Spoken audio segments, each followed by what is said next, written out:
दोस्तों, एक बार फिर से स्वागत है आपका आपके चैनल DRS ड्रीम में। आज हम बात करने वाले हैं कुछ नए सेशन।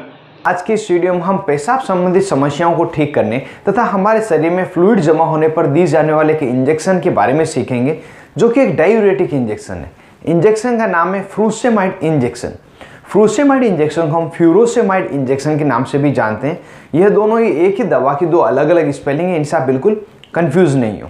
फ्रूसेमाइड इंजेक्शन दवा का जेनेरिक नाम है, केमिकल नाम है। आप में से काफ़ी दोस्त इस इंजेक्शन को इस नाम से नहीं जानते, इसके ब्रांड नेम से जानते हैं, जो कि पॉपुलर ब्रांड नेम है लेसिक्स इंजेक्शन। जी हाँ दोस्तों, जो लेसिक्स इंजेक्शन है उसका कंपोजिशन फ्रूसेमाइड ही रहता है। और आज के इस वीडियो में हम इसी लेसिक्स इंजेक्शन के बारे में पूरी जानकारी जानेंगे, जैसे कि क्या क्या स्ट्रेंथ में ये अवेलेबल है, इसकी क्या पैकेजिंग रहती है, क्या प्राइस होती है, किन किन बीमारियों को ठीक करने के लिए इसका प्रयोग लिया जाता है, वह कौन से पेशेंट है जिनको यह इंजेक्शन नहीं दिया जाता, कॉन्ट्राइंडिकेटेड है, डोज क्या रहती है, किस रूट से इस इंजेक्शन को लगाया जाता है। और वीडियो के लास्ट में हम जानेंगे, हम सब लेसिक्स इंजेक्शन के नाम से भी जानते हैं। अगर इसकी स्ट्रेंथ और पैकेजिंग की बात की जाए तो यह इंजेक्शन 2 ml तथा 4 ml की अलग अलग पैकेजिंग में अवेलेबल है। साथ जो इसकी स्ट्रेंथ होती है 10 मिलीग्राम प्रति 1 ml होती है। जब भी 2 ml की हम एम्पुल खरीदते हैं तो उसमें हमें 20 मिलीग्राम फ्रूसेमाइड मिलेगा, और जब हम 4 ml का फ्रूसेमाइड एम्पुल खरीदते हैं तो उसमें 40 मिलीग्राम फ्रूसेमाइड मिलेगा। अगर इसकी प्राइस की बात की जाए तो काफ़ी सस्ता इंजेक्शन है। जो 2 ml का एम्पुल है आपको 4 या 5 रुपये में मार्केट में मिल जाता है, और जो 4 ml का एम्पुल है 11 से 12 रुपये में आपको मिल जाता है।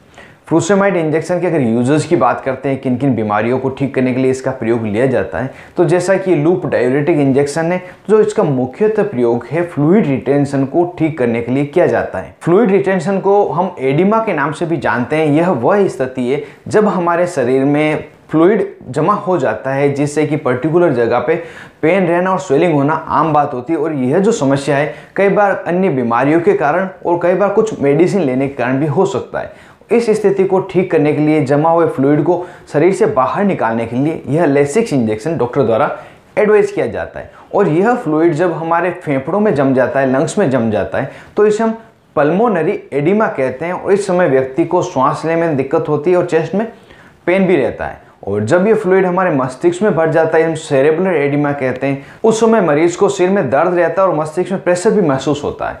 और दोस्तों, कई बार आपने देखा होगा कि कुछ पेशेंट के पेट बहुत ज़्यादा फूल जाते हैं, उनकी जो वेंट्स है वो भी दिखने लग जाती है। वो भी इसी कारण से होता है कि उनके पेट में फ्लूइड जमा हो जाता है, पानी भर जाता है, जिसको पेट दर्द उनका होने लग जाता है। और उस स्थिति को हम फ्लूइड रिटेंशन में ही इंक्लूड करते हैं। तो उस समय में भी, और जो मैंने तीनों कंडीशन बताई, पल्मोनरी एडिमा, सेरेब्रल एडिमा और ये पेट में पानी भरने वाली स्थिति, इन सभी में भी फ्रूसेमाइड जो इंजेक्शन है यह डॉक्टर द्वारा मरीज को दिया जाता है। इसके अलावा यदि कोई पेशेंट है जो कंजेस्टिव हार्ट फेल्यूर का पेशेंट है, जिसका हार्ट प्रॉपर रूप से कार्य नहीं करता है, तो उसके शरीर में भी ब्लड के वॉल्यूम को कंट्रोल रखने के लिए यह इंजेक्शन डॉक्टर द्वारा दिया जाता है। साथ ही कोई पेशेंट है जिसको नेफ्रोटिक सिंड्रोम नाम की बीमारी, जिसे सामान्य भाषा में हम किडनी डिजीज भी कहते हैं, इस स्थिति में व्यक्ति के शरीर में से यूरिन के साथ में प्रोटीन बाहर निकलने लग जाता है और वो ज़्यादा मात्रा में निकलता है, जिस कारण से व्यक्ति के पाँव में तथा एंकल्स में दर्द होने लग जाता है। तो उस स्थिति को कंट्रोल करने के लिए भी यह फ्रूसेमाइड इंजेक्शन बहुत अच्छा यूज़ लिया जाता है। यदि कोई पेशेंट है जिसको हाइपरटेंशन, हाई ब्लड प्रेशर की शिकायत है, उसका ब्लड प्रेशर नॉर्मल से ज़्यादा रहता हो, तो उससे भी ये इंजेक्शन लगाया जाता है। और हाई ब्लड प्रेशर के पेशेंट के जब इमरजेंसी हो जाती है, बहुत ही ज़्यादा ब्लड प्रेशर बढ़ जाता है, तो उस समय भी यह इंजेक्शन जान बचाने के लिए बहुत अच्छा साबित होता है। और दोस्तों, जो मैंने यूजर्स बताएं, हो सकता है इनके अलावा किसी अन्य बीमारी में डॉक्टर अपने एक्सपीरियंस के अनुसार इस फ्रूसेमाइड इंजेक्शन का प्रयोग करें। अब वीडियो के आगे के पार्ट में हम जान लेते हैं लेसिक्स इंजेक्शन किन किन मरीजों को नहीं लगाया जा सकता, कॉन्ट्राइंडिकेटेड है। यदि कोई मरीज है जिसको यूरिन पास में प्रॉब्लम है, यूरिन उसकी आउटपुट प्रॉपर रूप से नहीं हो पा रही है, तो उसे यह इंजेक्शन नहीं लगाया जाएगा। कोई पेशेंट है जिसको प्रोस्टेट एनलार्जमेंट की समस्या है, किसी को इलेक्ट्रोलाइट इम्बैलेंस है, डायबिटीज़ का कोई मरीज है, किसी को ल्यूपिस नाम की बीमारी है जो कि ऑटो इम्यून डिसऑर्डर है, साथ ही गोट की बीमारी हो, या कोई पेशेंट हो जो सल्फा ग्रुप की जो दवाइयाँ हैं इनसे एलर्जी को, तो इन सभी पेशेंट को यह इंजेक्शन नहीं लगाया जाता। साथ ही कुछ कंडीशन ऐसी है जिसे आपको अपने डॉक्टर से ज़रूर से शेयर करनी चाहिए। उसके बारे में आपको बता दूं, यदि किसी पेशेंट को अभी रिसेंटली MRI हुई हो या किसी प्रकार का स्कैन हुआ हो, किसी पेशेंट को हाइपरटेंशन मतलब हाई ब्लड प्रेशर की मेडिसिन चल रही हो, या कोई पेशेंट हो जो पास्ट में कभी भी फ्रूसेमाइड इंजेक्शन से या टेबलेट से एलर्जिक रहा हो, तो इन सभी कंडीशन के बारे में अपने डॉक्टर को जरूर से बताएं, जिससे कि प्रॉपर जो दवा की डोज है कैलकुलेट करके आपको दी जा सके। साथ ही इन कंडीशन के अलावा भी कोई दूसरी मेडिसिन हिस्ट्री या डिजीज हिस्ट्री है तो उसके बारे में डॉक्टर को जरूर से बताएं। वीडियो के आगे पार्ट में जानते हैं फ्रूसेमाइड इंजेक्शन की क्या डोज रहती है, क्या रूट ऑफ एडमिनिस्ट्रेशन है। इसके रूट ऑफ एडमिनिस्ट्रेशन की बात करें किस रूट से लगाया जाता है, तो यह इंजेक्शन IM इंट्रामस्कुलर तथा IV इंट्रावीनस दोनों ही रूट से लगाया जाता है। जब इस इंजेक्शन को इंट्रावीनस लगाया जाता है तो इसे बिल्कुल स्लो पुश किया जाएगा, मतलब 2 ml का जो एम्पुल है इसको 1 या 2 मिनट लगने चाहिए पुश करने में, इतना स्लो पुश करना होता है। और इस इंजेक्शन को लगाने के तुरंत 5 मिनट बाद में ये अपना असर बताना शुरू कर देता है। फ्रूसेमाइड इंजेक्शन को इन्फ्यूजन में मिक्स करके भी लगाया जा सकता है, जैसे कि RL, NS, DA5, DNS इनमें भी मिक्स करके डॉक्टर पेशेंट को लगाया जा सकता है।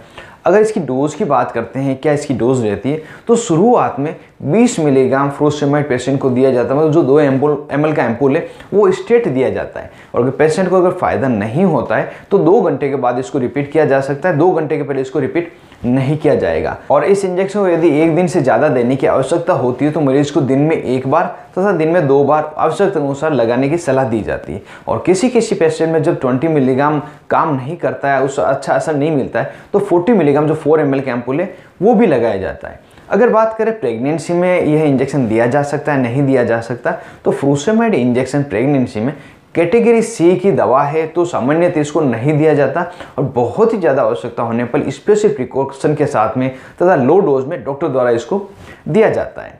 दोस्तों, जब भी इस इंजेक्शन को पेशेंट को लगाया जाता है, एक बार उसकी स्थिति कंट्रोल आ जाती है तो लंबे समय तक इसको फ्रूसेमाइड जो टेबलेट है, लेसिक्स टेबलेट है, उस पर रख के प्रॉपर इलाज दिया जाता है।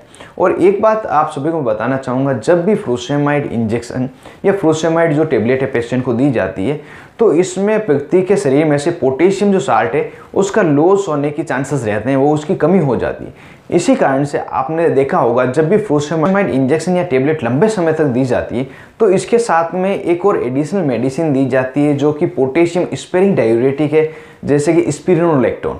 ये फ्रूसेमाइड टेबलेट के साथ में दिया जाता है जिससे कि जो पोटेशियम साल्ट का बैलेंस है बॉडी में बना रहे। और दोस्तों, फ्रूसेमाइड तथा स्पिरोनोलेक्टोन इन दोनों ही टेबलेट के बारे में मैंने सेपरेट वीडियो बनाए हैं। यदि आप में से कोई देखना चाहता है तो ऊपर आई बटन पर क्लिक करके देख सकते हैं, साथ ही डिस्क्रिप्शन में मैंने इसे लिंक दिया है, वहाँ पे भी क्लिक करके इन दोनों दवाओं के बारे में जान सकते हैं।